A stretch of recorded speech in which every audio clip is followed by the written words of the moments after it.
Om Tat Sat. My humble prostrations to the all-pervading Brahman or God, to my worshipful Guruji, Swami Jyotirmayananda Maharaj, to all the sages and saints, and to each of you, divine soul, watching today's satsang. So let's get started. We will be studying Sutra number 54 from the Vibhuti Pad of the Raja Yoga Sutras of Patanjali Maharaj. Commentaries by my worshipful Guruji, Swami Jyotirmayananda Maharaj, and narrated by myself, Swami Nikhilananda. So let's get started on Sutra 54, Vibhuti Pad. The sutra is Tarakam Sarva Vishayam Sarvatha Vishaya Kramam Cheti Vivekajanam Jnanam. Again, Tarakam Sarva Vishayam Sarvatha Vishayam Kramam Cheti Vivekajam Jnanam. So this means the wisdom born of intuitive intellect is all encompassing, all penetrating, without succession, and is that which takes one across the world process. So this wisdom, this sutra is very profound. The wisdom that we are talking about here is not intellectual knowledge or one we acquire in the world. This is the result of our practice of purity and samadhi. It's called the intuitive intellect or pragya. So when this wisdom comes, we get enlightened. This takes us away from the world process because it's all encompassing. Knowing this wisdom, we know all. Knowing this, we can penetrate all. Knowing this, we can become spontaneous. So intuitive knowledge includes all objects. One attained, nothing remains to be known. Knowing this, we know all.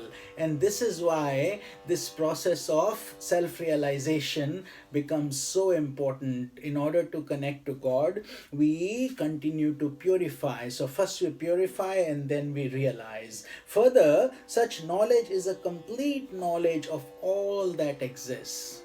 Totally complete. Whereas everything else, every other knowledge is only partial or a part.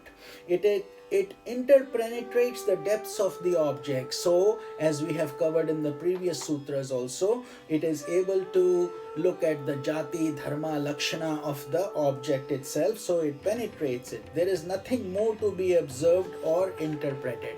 Once just looking at it, a sage can know everything about it. It is spontaneous, having no intermediate agent such as the mind or senses. And that is the beauty of it. It is a direct perception, whereas for everything else, for average normal people, we need our mind and we need our senses to interpret and then analyze. Whereas in this case, for a realized saint or a yogi, he knows just through the intuitive intellect. There is no involvement of the mind and senses and so on.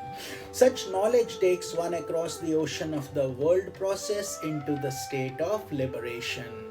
So that is this blessing of pragya, that once we get, then it is a permanent process. It ends the process of birth and death and enables the soul to experience the infinite bliss of its essential nature. So the soul at that point rests in itself. It is no longer deluded by the illusion of the world process. So very profound sutra.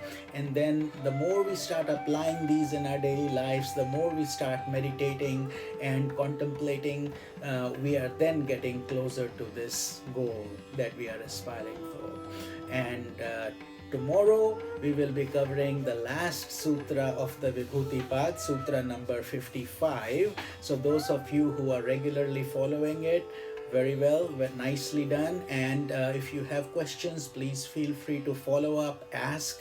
But in practice is where the real growth will come from. But this theoretical knowledge is also extremely important, so we know where we are going, which direction to take. So tomorrow, after we complete this Vibhuti Pad, we will be starting the last chapter, last phase of Yoga Sutras. It is called the Kaivalya Pad chapter. So, with this, we will conclude today's sutra. This is Swami Nikhilananda. Om Tat Sat.